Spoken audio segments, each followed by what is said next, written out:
Well, folks, it is the 10-year anniversary of the trouble with the snap, and I have the painful duty of revealing what exactly happened on that memorable play a decade ago. So I actually think I was one of the key pieces in all of this, and here's why. We had initially sent our punt team out before a timeout happened. We were expecting to catch the snap, punt it, and then from there, our defensive coordinator, DJ Durkin, was calling my name, screaming my name.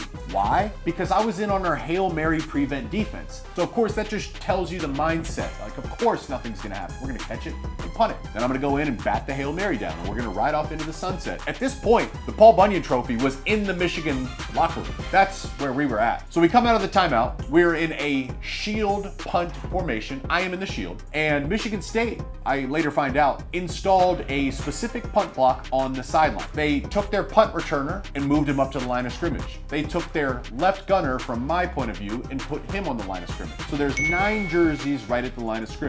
But it shouldn't have mattered. We had prepared for this situation, but on this fateful evening, the snap was a little low, and we just didn't catch the snap. Now from there, literally anything else could have happened. The one thing that we couldn't have happened was have the ball bounce perfectly on its side and right into Jalen Watts-Jackson's hand. Well, fortunately for the Spartan fans watching, that's exactly what happened. And as a guy in the shield, I never see the punt, but you hear the punt. You hear the thump, and you also hear the inflection of the crowd. So I didn't see what happened, but I didn't hear the punt, and I heard the inflection of the crowd go from level-headedness to panic and uncertainty. At that point, I turn around, and right as I turn around is when the ball bounces and lands in Watts-Jackson's hand. At that point, I'm in pursuit mode. Unfortunately, there was countless white jerseys, it seemed like, as a convoy of lead blockers for Watts-Jackson. And it's getting right to that collision point. I knew I was not gonna tackle him in time from the end zone. So what I tried to do was punch the ball out. I was hoping to force a fumble that would then go out of the bounds and be a touchback. I did that.